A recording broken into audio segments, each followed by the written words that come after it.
Hi, everybody. Welcome to our workshop as part of the CTE Momentum Your Place in Space Challenge, brought to you by MaxIQ Space. And today we're going to be looking at space agriculture, growing food in outer space. And our special guest today is Jacob Pepperseed Torres. And I'm your facilitator. I'm Judy Sandrock, and I'm from MaxIQ Space.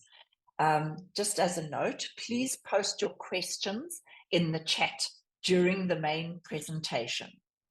Let's have a look at our agenda for today. First, what we're going to do is we're going to introduce the challenge itself and the role that MaxIQ Space is playing in terms of the challenge. We have our special guest presentation from Jacob Torres. We'll have a Q&A session with Jacob. And if there's a lot of questions coming through in the chat, then what we'll do is we'll ask Jacob just to pause while we address those questions before we continue.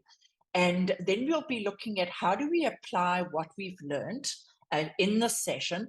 And we'll also have a look at what questions would you have for the team that's managing and running the challenge, because maybe there's something that we need to include that we haven't included, and we can take that feedback to the team, to CTE Momentum for the challenge, Your Place in Space. So let me do a quick introduction. This year's challenge, CTE challenge across the USA, is having a look at your place in space. And really it is to have a look at what products, services, business models that groups can come up with and present as part of the challenge. And those products and services and business models need to really apply within this rapidly growing space industry that thankfully a number of you in the audience are going to be able to participate in the future. And what is the role of MaxIQ Space? We're an international organization. This accent that you hear, this is a South African accent.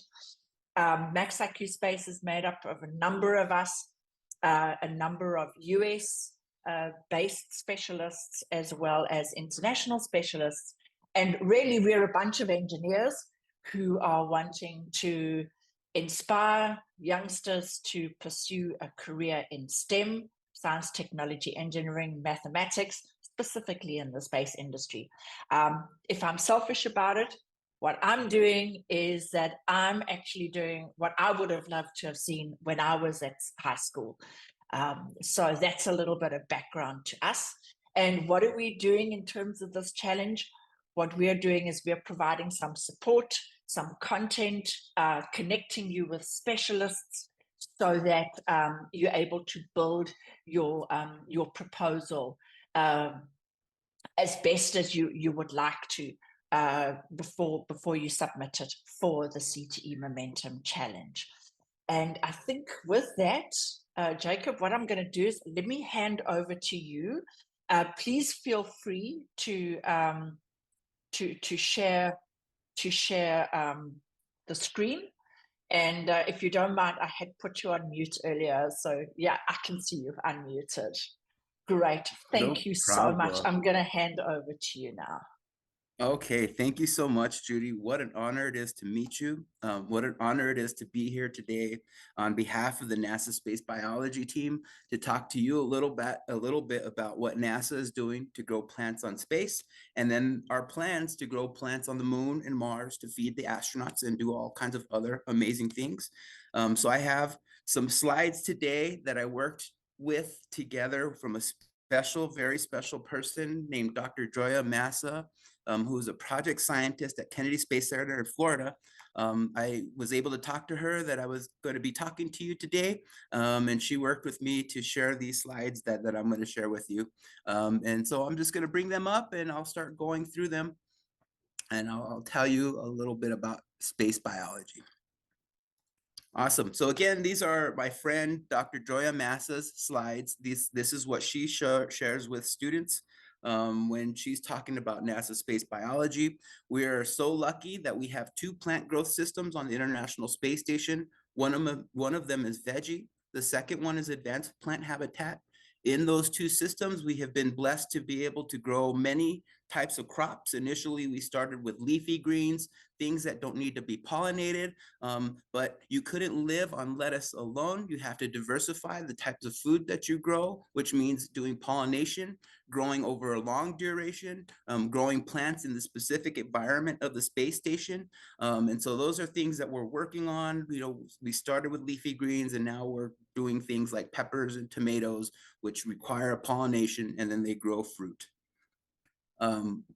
Our team is made up of many amazing people from around the world, engineers like myself and scientists, microbiologists, all types of characters come together for us to do this amazing thing to grow plants for the astronauts. There's things where you have to build hardware. Microbiology has to ensure the food safety of the food that we grow so the astronauts don't get sick. There's also a lot of science that happens along the way. And so we come together at Kennedy Space Center in Florida, where we do this amazing work. And you can see my different team members here. I am the gentleman in the middle there next to Lachelle Spencer. We are in the Greenworks lab at Kennedy Space Center. What are we doing and why are we doing it? NASA has set their sights to going back to the moon, and eventually the moon will become our gateway to Mars. So it's kind of a stage where we're setting up and learning how to do equipment and different things in the environment of the moon, and then eventually we'll go to Mars, and it'll take things like different rovers, satellites that rotate around the planet. We'll have controlled environments. There will just be all types of technologies that are needed for us to be able to live on those surfaces. And unfortunately, one thing that's not shown here is plants. Plants will be an important part of what NASA does during those long duration missions.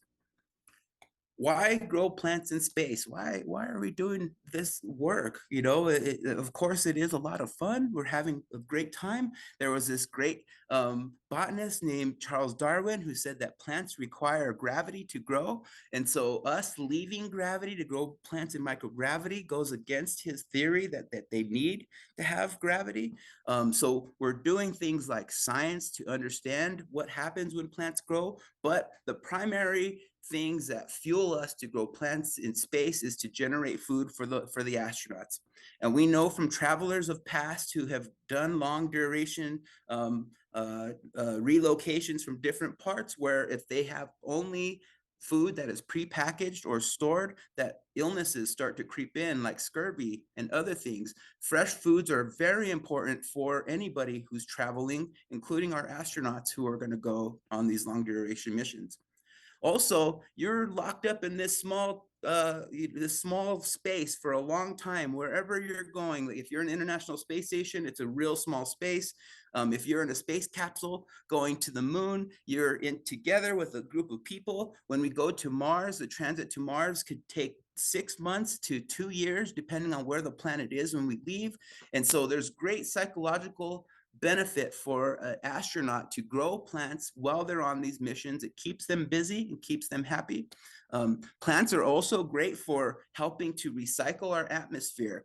They consume things like CO2, which we breathe out, and then release oxygen. And that helps us to generate a fresh environment for the crew who's living in those areas to breathe and live.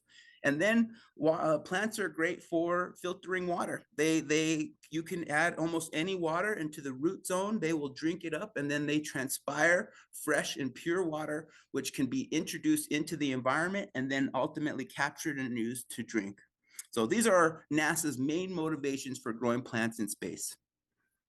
When we go to the moon, we will grow in things like greenhouses or controlled environments where it's completely sealed in. It protects the astronauts from the outside environment, and inside we can grow plants and do science and different things. And this is just an artist rendition of something that we may see one day once we start growing and living on these surfaces. Inside of that greenhouse, maybe we would have plant factories, things that we see here on Earth, which generate a large amount of fresh mass to eat.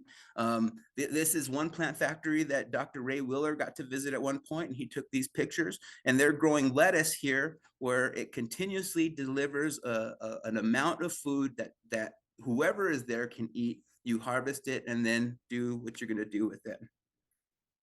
This is kind of an example of how a greenhouse may be like on the Martian surface. It may just be in a small capsule that's designated specifically for plant growth. We have these type of analogs that we're already testing here on Earth. And the hope is that we can take them up there, the technologies we're developing now, and then take them to different places. And one example is my friend Jess Bunchek, who actually spent more than a year in Eden ISS in Antarctica, where she has this greenhouse here. It's out there by itself. They call it an analog to the International Space Station. And in there, she got to live alone and then grow plants, record data, learn how to clean the irrigation systems, understand how the environmental systems work. She did so many things, learning how to pollinate plants and harvest the flower, all of these things Jess Bunchek got to do. And the hope is that one day we'll be able to mirror what she did on the moon or on Mars. So what plants are we going to grow in space? What are the candidates? So the whole thing is providing a well-rounded kind of nutritious diet for the astronauts. And that means like a lot of things. Now there's challenges to growing crops that are harder. And you can see on the left of the slide here, we have things like lettuce and leafy greens where you can just plant them and then come back 20 some days later and harvest something to eat. But like I mentioned before, you couldn't live on those alone. So we started to grow peppers and radishes, strawberries, and those require pollination. And we figured out ways to use the fans to shake the flowers or have the crew go in and do pollination. They also take a long time to grow. So these are all things that we're trying to learn. And in the end, the hope is that we can start moving towards staple crops, things like white potatoes, sweet potatoes, rice, and wheat. Those need extra processing to be able to eat. Also, they require an oven or they need to be cooked. So we don't have that ability to cook on the International Space Station just yet. We haven't figured out how to control a flame in a single spot or to have an oven. The astronauts actually eat pre-packaged meals. And it's those prepackaged meals that encourage us to grow plants. What are the main things, the 5 factors that a plant needs to grow in this environment? And this graph kind of shows, what's going on, but you have to maintain a temperature and a humidity that the plants can live within. Light is very important. Plants use photosynthesis to live and to grow. It's really hard to use the sun on the space station because the space station is moving around so much. So you would have to supply lighting for the plants to grow. One of the biggest challenges to growing plants when there isn't gravity is irrigation and watering the plant's root zone. How do you keep the water from floating away? How do you keep the growth media from going all over the cabin? This is one of the main things that I get to work on. I develop irrigation systems and make prototypes to grow plants in that environment. And this is one of the biggest challenges that if you are working on technologies for this class or for this group, water irrigating plants in microgravity is a real big thing that you can make a contribution to. Of course, just like us, plants need to eat. They need fertilizer and food. So fertilizer is the most important part. And then the last part is gas, controlling the gas environment for the plants to bring in CO2 and let out oxygen. Those things all come together to make a plant grow. In the space environment, what is different from here to Earth, from Earth to there? The number one thing is there's no convection. Gravity helps, cold water falls and hot water rises. Well, in space, those things don't happen. So the mixture in the environment isn't a natural thing. So you have to provide a fan or other things to move the air and make sure that the environment is just right. We like white light. That's what we see. But plants, they grow better with different wavelengths. And in fact, using a broad spectrum of light consumes energy that if you can save some of that, it's better for the mission overall. So we tried to use LED lighting where the light recipes used are specific. And in the end, we end up getting this pink output here. And it looks kind of cool, but it may not look good to a human who's working underneath it. I mentioned a little bit about water and how challenging irrigating the plants are. Without gravity, water and air don't mix. Like here, you can have dissolved oxygen in your water. Plants' roots actually need air to breathe. And so creating that environment in the microgravity is really difficult. And there's kind of a picture here where it shows a sphere of water and then a ball of air in the middle. And so this is one of our biggest challenges to growing plants in space. And then fertilizer is heavy to launch. Could we grow things to help the plants grow by recycling up in space? Now, you can stop me if I'm going too long, but I just want to show you that this is one of the labs that we have. This is the International Space Station.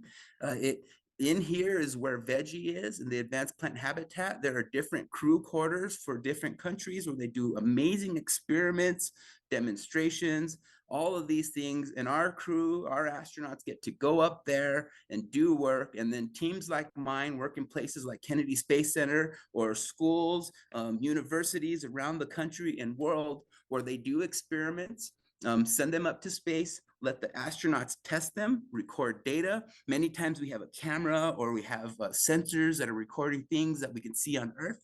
And it's just so much fun. I have a blast. I still feel like a kid when I get to work on these amazing things. And it's just like the funnest thing that I can imagine ever. Maybe I will stop and just check in with everybody. Absolutely. Yeah. I have a question for you. We don't have any questions yet in the chat, but I certainly have a question for you. When I introduced you, you have a nickname. So please give us a little bit of background to that nickname. Oh, absolutely. Let's see. Let's jump forward a little bit. I mentioned that there are 2 plant growth systems on the space station, and that till now, we have only grown leafy greens, things that don't require pollination, but we have to diversify. We have to be able to grow fruits and vegetables and rice and all of these things. So when I came in as an intern in 2018 with NASA at Kennedy Space Center, they were talking about growing peppers. I am from New Mexico, and I'm actually in New Mexico right now. And one of our big things are growing chilies. New Mexico chili is a staple crop for us. It's our main food. It's our main crop. And when NASA started talking about peppers to grow in space, I said, oh, I know peppers. So we threw New Mexico peppers into the mix, and ultimately those peppers were in that International Space Station environment. What I'm showing here is the advanced plant habitat, and in there are these pepper plants growing. Those plants are Espanola improved peppers, and I'm from Espanola, New Mexico. So I got to grow my hometown crop on the International Space Station as the first fruit grown in space. And while I did it, I wanted to share that experience with everybody. So we started a group called the Space Chile Grow Pepper Plant Challenge, where you can send an email to me, and I put an envelope of seeds together with stickers and some instructions, and you grow a plant at home or you're in your classroom to create a data point that goes into a database.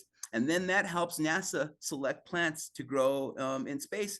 And ultimately, we grew my hometown crop on the International Space Station. And now we're looking towards growing plants on the moon. And I got Jacob Pepperseed because Johnny Appleseed was somebody who spread seeds around the Northwest. Well, I got to spread pepper seeds around the world. And so that's kind of where my name came from. Great, thank you so much. And yeah, so what I will do is in the description and the write-up of the video, what I'll do is mention that challenge as well, because that's a longer term experiment, isn't it? to grow the chilies. Absolutely. So thank you so much for that, a little interlude. I actually think, please continue. It's really very interesting, especially when you point out the different aspects of what we need to grow plants. I had never ever thought or realized that the water and the air won't mix, because as a chemical engineer, I do know that dissolved carbon dioxide in water is absolutely crucial to plant growth. And so that is really, really interesting, is that the gravity really assists in that solubility of the gases. Wonderful. So please, I'm going to hand back to you. Sure. Well, I have to jump in and follow you, but that I didn't know that water and air didn't mix in space as well. So when I showed up at Kennedy Space Center and they started talking about it, that got my mind going on systems that I had worked on while I was in school. One system used a passive method to circulate water to heat it on a solar panel. So solar water heating, when the water would get hot, it would make the water expand, it would rise, and then once it got cold, it would fall, and it created this natural passive movement of the water. So when we started to talk about inventing irrigation systems for space, I eventually came up with an idea called the passive porous tube nutrient delivery system, which uses capillary force of water to wick water up to the root zone. And then as the plants grow, they use evaporation and transpiration to pull the water out, and it just creates a passive method to irrigate the plants. So that's one of the things that I got to do. I wish I had that in my slides, but you know, the things that you do in school and are learning now can be applied to different problems that are being solved in space. And that's what's going to happen as you all get to work on your different projects. You'll maybe relate to something that you've seen at home or in school, and then come up with solutions to build ideas for NASA. And that's what worked out for me. Where I'm showing here is our current large plant growth research capabilities on the International Space Station. And I did mention that we had two systems. One of them is Veggie. Veggie is on the top here. And Veggie is very simple. All it is a light with a bag around it, and then you can grow plants in what we call plant pillows. You grow 6 plants at a time. It's an open system to the environment that the astronauts grow in, and it's a lot of fun because the astronauts get to actually put their hands on it. The next system is called the Advanced Plant Habitat, or the APH, and that one is, we call maybe Veggie's big sister, where it has 183 sensors that controls the lighting, the irrigation, the temperature, the humidity, CO2. We have control of it at a computer at Kennedy Space Center, where we can turn things on and off and record data. So between these two systems, we are learning what it takes to grow crops without microgravity, and also doing science where different teachers and PIs are learning things that they can do. But each experiment requires hardware, or they need something special to help keep the plants up, or a different type of fertilizer. And so it's the first time that many of these things have been done. And that's what we're doing at Kennedy's, where we're building these. This is actually Veggie right here. This is on the International Space Station. And all it really is just a simple light with a bag around it. And then these have Veggie pillows where you plant them at Kennedy Space Center on the ground, and then launch them up where the astronauts add water to them. You see a lot of machinery and equipment. It's very artificial, it looks, but we get to grow nature out of those things. And I think that the astronauts welcome that, because they're surrounded by all of this hardware and machines, and it's probably pretty cool to see something green growing from time to time. Here are some of the astronauts and some of the comments that they mention about having plants in space. And Scott Kelly is one of our rock stars who grew plants in space, or his thing were the zinnias. We grew zinnias in Veggie in 2014. It was the first time that we had grown them in that system. Zinnias have been grown by other countries before in the past, but not to maturity. And it kind of was a disaster in the beginning. We sent 6 of these plant pillows, and you can see in the top right, there's the zinnia, and there's this black box there.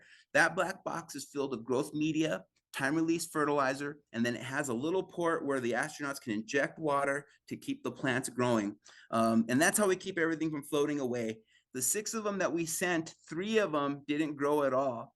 And then 2 of the other ones were completely failing. They had mold and stuff growing on them. I heard about the team talk about what was happening and how hard it was. In the end, it turned out that just one of the fans wasn't working. And we weren't up there to take a look at it to understand what was happening, but the natural convection, which I was talking about before, where you circulate the water, the air within the environment, that wasn't happening. So the plants were just having a hard time. We were very blessed that Scott Kelly at the time asked for permission to take over. So Commander Scott Kelly took command, and in the end, those plants ended up growing, and he harvested them on Valentine's Day, which was pretty cool. So here they are in the end, and you can see these plant pillows. The ones in the bottom there, there's nothing growing in them. And with the 2 or 3 plants that we had, we ended up having them bloom again and again. But this story is really important to understand how science works.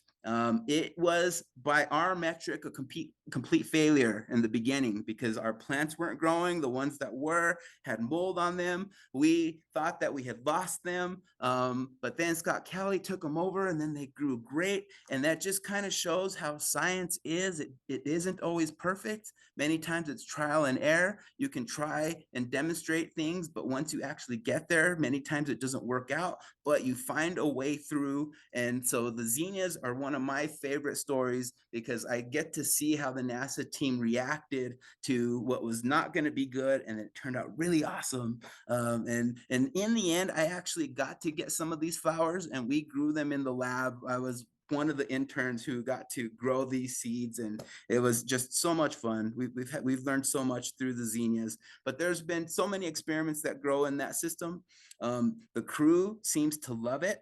You see them taking pictures and having fun. We actually get calls from the astronauts from the International Space Station. If you actually get a call from the space station, it says space on the phone, which is interesting. You know, sometimes it says spam or wherever you're calling from. If you get a call from the International Space Station, it says space. And so the astronauts seem to have a great time. It really helps with their spirits to have fun. And while they're on these missions, they're growing plants, and then they get something fresh to eat. And so it's all of these great things. We are really lucky to be part of such an amazing project. This is the Advanced Plant Habitat. There are experiments on the APH called the pH experiments, or Plant Hab. There's Plant Hab 01, which grew this crop called Arabidopsis. Arabidopsis is something that's very popular with the scientists who do different things to understand what's happening between the 2 environments, like genomic sequencing, and collecting seeds and all of those other things. This is what I primarily work in. I get to build the hardware, the lids, the wicks, and other things that grow these plants. This one is PHO2 that we did during the pandemic. It's, you know, when the shutdown actually happened, we had a great opportunity to step up our work because a lot of things got canceled. So we got to do this one called PHO2, which grew radishes on the International Space Station. And I wish I had a better picture, but the radishes actually grew above the growth media. And those are things that we tested and worked on in the lab, and then they got to grow in space. And you can see here that they grew very well. There aren't any bald spots in there. And so we were very happy. I talked a little bit about Space Chile. This one is PH04, Plant Habitat 04. And the deal is that we had grown tons of lettuce, tons of leafy greens. We can make great salads, but that really doesn't provide very much nutrition to the astronauts. And if we want to get more vitamins to them, that we'll have to start growing fruits and vegetables. And there are no bees in space, so how do we pollinate? And also, do we have the time to grow these crops? Which this one's actually took 137 days. We grew green peppers, harvested them at day 80, and then at day 137, the astronauts harvested red. And so that's a very long long time to have the lights turning on and off, to have the astronauts going in to check in. And it just hadn't been done before. And so this one was the first time where we actually grew a fruit in space. And like I mentioned before, it was an Espanola improved, which is, I'm from Espanola. That's where I'm at now, in fact. And I got to grow my hometown crop in space, which was really cool. And what I do is I build the wicks. So you can see this box down here. The box at the bottom is called the science carrier. It's broken up into 4 quadrants, and in each one, you can fill it up with growth media. Growth media is just something that holds the water and the fertilizer. It allows the roots to grow through. We cannot use soil because it has organic matter in it, and there's potential to have pathogens in that, which can get released into the ISS. So we want to do everything we can to try not to contaminate that environment up there. And so what we have to do is sterilize and sanitize the root zone of our plants. But I get to build all of these things. You see these blue stems here are plant holders, and what they do is just help the plants stay up. We didn't know if without gravity, would they need some kind of support. I 3D printed those in the lab. There are all these wicks down here where we did horticultural testing. The white part are actually crew wiper wicks. They're the paper towels that the astronauts use on the space station. We put those into the growth media, glued the seeds on there with Elmer's glue, and then launched them up to the space station where the astronauts added water. And it was really cool. So for 137 days, we had a space flight experiment going on, and we got text messages and emails, and I got to be on the news and all of these great things. So along with doing science and doing horticulture, you also get to interact with many people and do so many fun things. It's just so great. And then after that, once we were able to demonstrate pollination, then tomatoes were the next natural thing to do. This was Joya Mass's experiment as well, where she wanted to test how plant growth varies under different intensities of light. She used a red rich light and the blue rich light. There's 2 veggies on the space station, and she grew red robin tomatoes under those 2 different conditions, and then tried to understand what the differences are and using different light recipes. So that was Veggie 5. And again, you can kind of see that some of them didn't grow. There's this pillow, which is right up front, and there isn't the plant there and stuff. And it doesn't always go perfect. You know, you spend a lot of time, you can grow your plants in the lab, everything goes just right, but you never know until you get up into the space environment how things are going to live and how they're going to work. And it can get very stressful at times, but in the end, you kind of figure out what valuable information is there, and then try to capture it and then report on it later. And so I kind of guess I got through my slides, but in the end, Veggie, the Advanced Plant Habitat, and the Space Crop Production Team is working to provide fresh nutrients for the astronauts. They need to have vitamins and things to help them through their missions. I didn't really mention one big part was that the crew eats prepackaged meals. They're made at Houston. They're made in Houston at Johnson Space Center. They launch up to the crew. Currently on the ISS, it's not a problem because we come up and down fairly frequently, and we can send fresh food up to them. But when we go to the moon or even Mars, we may have to send that food in advance, and it may sit there for a while before the astronauts get to it. During that time, just like any food, nutrients degrade over time, the vitamins degrade over time, the taste of the food goes bad. And just like any of us, if it doesn't taste good, we will try to do anything we can to eat other things, and we may not eat at all if it tastes really, really bad. So it's really important for NASA to find ways to give the crew things that they want to eat, things that taste good, but that also provide nutrients for them to be able to handle their mission that they're doing. In the end, this whole work is for the astronauts. It's all about the crew, keeping them healthy. When they go into their environments, their bodies are going to be stressed out in many ways because there's different gravity on the moon, different gravities on Mars. There's no gravity up in space or low Earth orbit. And our bodies are reacting in different ways. Providing food and keeping them healthy is very, very, very important, as is making sure that they're occupied excited and having fun, keeping them from feeling down, making it feel like they're involved in things. And so all of these things come together that makes space biology very important. And in space biology, there is growth and equipment that has never been made or built. It's going to be up to us and the generation that we're speaking to come together to create these technologies that in the success of these NASA missions like the Artemis and going to the moon and even future ISSs is going to be on our ability to provide solutions to grow those things. And I have a lot of fun being a part of it. I can't wait to see all of you and the things that you come up during your time as well. I know it's going to be amazing. Jacob, thank you so very much. We do have two questions. One is from Ted Tagami and the other is from Rebecca Mayer. So Ted, I was wondering, maybe I think you should ask this question yourself if you're able to unmute and join us. Jacob, if you wouldn't mind, stop sharing your screen, and then I'll go back to the slides later. Great. Ted, over to you. Let me just try to find my video there. Jacob, man, oh, you're so inspiring every time I listen to you. You know, what I know that our students don't know, and then your journey is an incredible journey. And I know a lot of students right now wonder how they can do the really cool things you've talked about. And your journey isn't direct, right? Like a lot of people just think, oh, you study this, you study that, and you go apply and you're in. And so I'm really fascinated by how you got to where you are today. And I think the students would be very excited about that as well. So won't you share that with us? Sure. Thank you for that question, Ted. I appreciate it. And yes, my path is what you would call untraditional. There's probably no tradition at all for what happened to me. But yes, I'm from this very small hometown. We have few resources. We don't have many things in our schools. I was just hoping to graduate. That's all I wanted.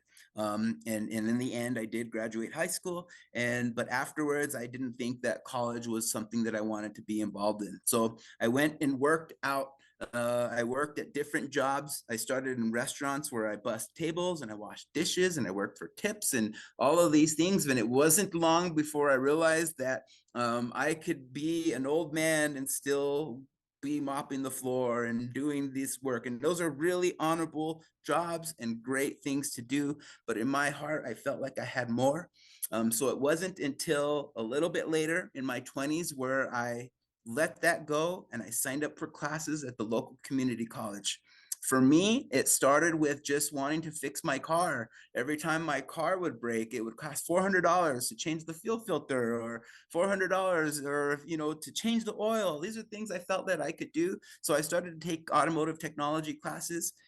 My hope at that time was maybe I can learn how to do and work on cars. There also was a renewable energy program where I learned how to install solar panels. And that was my hope. I didn't have a vision to work for NASA. I didn't know what space biology was. All of those things just weren't anything that was explained to me. But as I went to school, I started to see different opportunities come up. I would keep showing up. And when I kept showing up, more things would start to happen. And I would take the opportunity to be involved in the different projects. Eventually, I got pulled in to do a 4-year degree. I have a bachelor's in science and mechanical engineering. After I finished my degree in that, I went and worked in the field as an engineer where I developed a diesel engine. So I'm an engineer who actually developed an engine. But I was in Indiana. I had the opportunity to go to an amazing school called Purdue University. I went to Purdue to write a master's thesis on phytoremediation, which uses plants to filter air. At that time, I still wasn't thinking about NASA. There's no way that I would be able to get a job like that. But a little while into my schooling at Purdue, I had an idea to see if there was internships, maybe a NASA internship. I really liked Jet Propulsion Laboratory, the Mars rovers, the Voyagers, all of the probes that they send to space. I felt like I could do that. So I Googled NASA internships and came up, this thing came up, an application. And I was like, okay, cool. So I applied for the application. In that NASA application, you can apply for 15 different opportunities in one. And I applied for JPL. I applied for Johnson Space Center to work on spacesuits. I applied for all these things. And then there was one line that said, plant growth for food production and microgravity. I was like, oh, that looks pretty cool. So I clicked on that. And in the end, I got one call and one call only. And it was from Dr. Joya Massa at Kennedy Space Center. I interviewed with her. She gave me 10 weeks to go down to Florida and to work in the lab. I think that because I was a little bit older, I knew that this was a special opportunity. So I used those 10 weeks to work as hard as I could. I tried to find gaps where they needed them. And in the end, there was a full-time position. I applied for it and I became Jacob the scientist / intern for the long term. But in the end, it really was just applying. I kept showing up. I wasn't quite sure what I was going after or who I was going to become, but I knew that if I kept going there, that opportunities would arise, and that I knew that if I applied for different things, that I would have the opportunity to be a part of amazing things. So you never know unless your name is in the hat. You never know if you're going to get something unless you put your name in there. If you don't get in, you don't know how close you were. And that's a thing that I've seen with my team, especially, that if you don't get something one semester, or if you don't get it 1 year, if you try again, if you refine your application to try and make it better and apply again, they typically may pick you up then. So they really love to see people who keep trying. They love to see people who keep trying, but also try to improve their application.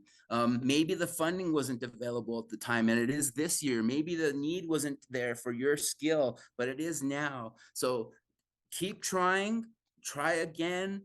Don't give up. That in the end, that was how I got here. I just haven't given up yet, and that's how I am who I am. Wow, that was very inspiring. Thank you very much for sharing that journey with us.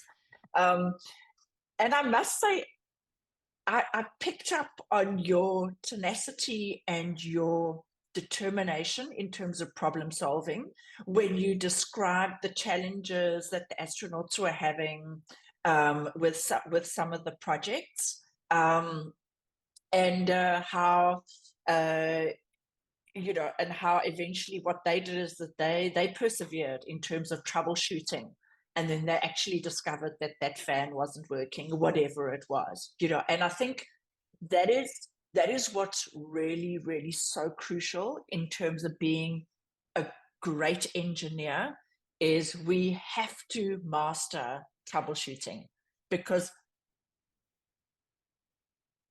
entropy makes sure that nothing works perfectly every single time exactly the same way.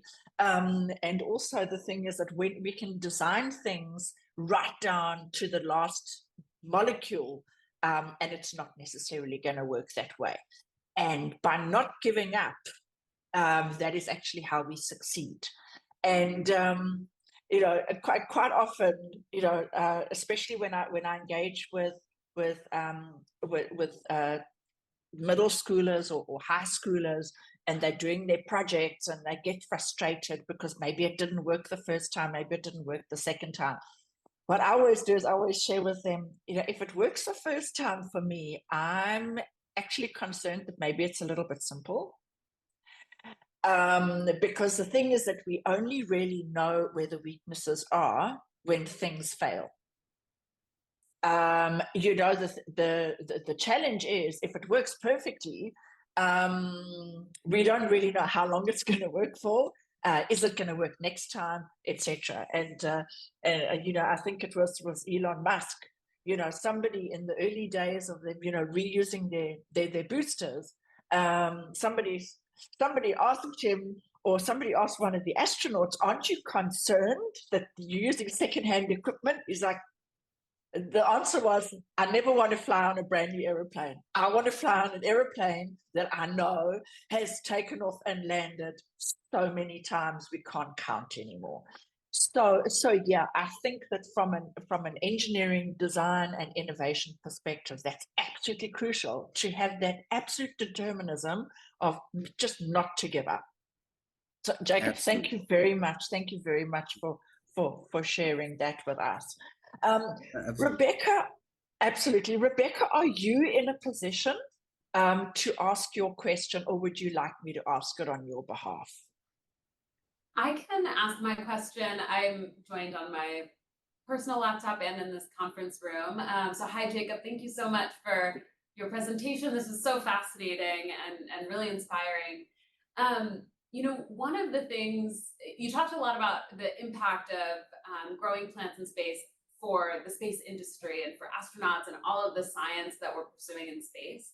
But I'm curious if there are implications for agriculture on Earth and sort of what lessons and what you learn about space biology translates to what we grow and eat here on Earth. Oh, that's a wonderful question. Thank you so much for helping me with that. Yes, so it's actually written into the NASA core mission that the research that we do is also intended to help here things on Earth, also with education and developing technologies. And we have been able to do things in space where normally you wouldn't be able to develop these different irrigation or lighting systems, growing plants with harsh environments with almost no water at all. You know, those are things that usually aren't funded just to grow on Earth, but we have an opportunity to do that because we're going to experience them in space and on the moon. So the answer is yes, the things that we do apply here on Earth. In particular, like the fertilizer, time-release fertilizer is used in areas where soil isn't that great, where it's hard to bring nutrients into them, that we can, if we can develop fertilizer that time releases over time, doesn't get lost through the irrigation. And that's what happened with our Florican system. The lighting systems, one of the biggest discussions about controlled environment agriculture is the energy that goes into it. Is that input worth the amount, is that energy input enough worth the amount of yield that we get? So we've been excited and blessed to be able to work on recipes that only use the frequencies of light that are needed. You only use the electricity that you absolutely need to grow the plants, and then those get applied here on Earth. The drought, we do drought, like the pepper grow outs, growing in these irrigation systems that are growing in space or on the moon, actually really apply to growing in the desert, places that don't have a lot of resources. Controlled environment agriculture, you can grow year round. It doesn't matter what the weather is. That if we needed to get fresh crops to specific places that don't have fields, that you can do controlled environment growth in those areas to bring fresh food to those many places. So in the end, we are doing this like great research. And in fact, I met a gentleman here in Santa Fe not too long ago who mentioned, you were with the NASA team? And I go, yeah, I'm with the NASA team. He's like, do you know about the BIOS lights? And I was like, yeah, actually I got to develop the BIOS lights in the lab. He's like, well, that's what we use in our lab, and we weren't able to do that until now. And so I do actually hear from farmers about technologies that we develop for space that are being used here on Earth. And that is like just like a really, really exciting thing for us to see that. And it is this work, we just have a unique mission where we could get to do things that normally wouldn't get done. And then now we have a trial or a benefit that we can use on Earth. That is like our huge whole dream come true of it all. Yeah. I hope that was a good answer. Absolutely. Rebecca, thank you very much for that question. Yes, because very often, as I mentioned at the start, I'm South African, and we have a small economy, and it's really there has to be kind of like budget triage, in terms of what is the country going to spend money on?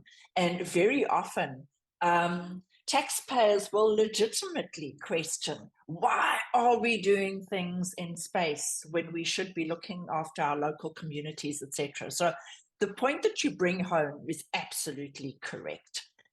When we are doing anything in space, we are extremely limited in terms of all types of resources, energy, water, everything like that. So the thing is that is actually a great training ground for us. I was actually thinking about it earlier in terms of disaster relief.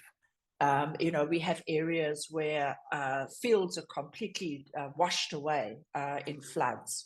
And that kind of thing, or with their fires have gone through, and nobody has a crop that year. So Jacob, thank you very much for that. I'm not seeing any more questions, and we actually have been going, wow, for 50 minutes. So thank you very much for that.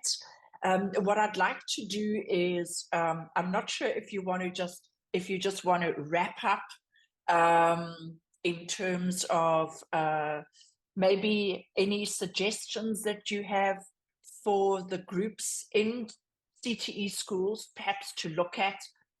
What do you, in other words, you get requests from the astronauts on the space station. You get requests from the teams who are developing the technology for us to go back to the moon and to Mars and beyond. So what do you think would be what are those kind of pressing needs that you believe that they have in terms of being able to grow food in space at scale? Sure. The big thing is that everything that we need here on Earth, the astronauts are going to need up there. A lot of those things are, even though there's an Earth version, there may be a version that needs to work in partial G or in microgravity. And those are not built or made yet. All of us have a specific special experience or something that we're working on, something that we're into. And it turns out that NASA needs that you probably know something better than NASA does because you work with it and live with it every day. And so as you are working towards your place in space and your technology that you're going to send up, what is it that's in front of you that you think that the astronauts are going to need? And what can you do to develop a version that can be used during missions like that? That's what is really, really going to be needed, is because you are here, you're using it, you know this technology well. Think about what you can do to adapt it to work in a space environment or to work on the moon, and then reach out and apply for an internship or look for a job with NASA. Don't be afraid, because you know what? They need all of us, all of the things, the technologies, the type of engineering that you're doing, chemical engineer, electrical, mechanical. We need all of those things to come together. And what can you do to make the things that you have here on Earth work for them on those missions? And that is really, really what you would be able to do. I always say it, and it sounds like probably weird or whatever, but you know what? If you have an idea, there's something that you feel inside that you feel like, I can do this, follow your dreams, follow that energy, use that energy to apply for something. Write down what your idea is in your living room. Start a little experiment testing it out, take pictures of it. You never know when that is going to be needed. I also want to put in there that I know we've talked about so many things and then questions come up later. You can totally reach out to me. In fact, I'm going to put my email address in the chat, and just send me a message if you have an idea. Jacob, how did you do this? Jacob, how long did you go to school? Hey, I have an idea for this technology that I'm doing at home. What do you think? Feel free to send a message to me. I'm totally excited to talk about new things and to see what it is. But in the end, and I think I keep saying in the end, but just don't give up. Failure, and we talked about that, is actually a good thing, because you see how things work when they fail, and then you can fix it and then make the technology better. I get discouraged when things go bad. You would spend hours trying to make it work, and then it doesn't work, and it's so hurtful, and you want to quit, but you have a demonstrated way that it's not supposed to work. Now you can try another thing to make it live. So just keep going, follow your dreams, and have fun. Don't be too hard on yourself when things don't work the way they're supposed to. You just keep going and roll with it. But thank you so much for having me. It is my honor Jacob, to be here. Jacob, thank you very, very much. It's our honor. So thank you very much for your address. And for those of you who are watching the video, I don't want to put it out there. Your email address are completely out there for the whole world. But the thing is, what you can do is that you can contact us via the description in the video, and I will be able to pass your questions and your contact on. So once again, Jacob, thank you very much. That was really fantastic. Thank you. Thank you. I learned so much. Yeah, I'm gonna do something in the living room. I'm gonna be growing something in the living room. And Ted, thank you so much for the introduction. Really, absolutely fantastic. And Rebecca, thank you also very much for your contribution. And I'm sure that the team is looking forward to those submissions, all those fantastic ideas that everyone's having. Jacob, as you said, you know, we use it every single day. How can we make sure that it can be used in microgravity or lower gravity? So with that, thank you once again. And for those of you who joined us, thank you very much for joining. And what I'm going to be doing is I will be sending out the link to the video once it's been edited. Great. And so with that, wow, great growing. And Jacob, once again, thank you for your inspiration. And we're going to see a lot more of you, I'm sure, because you're going to be doing lots of interesting things in your career. Thank you so much. I didn't mention anything. You said you want to grow in your living room. I do have the Space Chile Grow Pepper Plant Challenge, where you can get seeds from me, do a grow out in your living room, record some data. So if you want to be a citizen scientist, you can reach out to me. We succeeded with growing these chilies in space. We're working on growing in the moon next. Okay, great. I'm going to take you up on that. Sure. I'm sure a number of people are going to take up on that. Thank you very much. And we're going to close for now. So to everyone, thank you. Cheers. Cheers. Jake, thanks so much. I'm going to stop the recording here. Wow. Again, I'm so honored to be here. I appreciate you. No.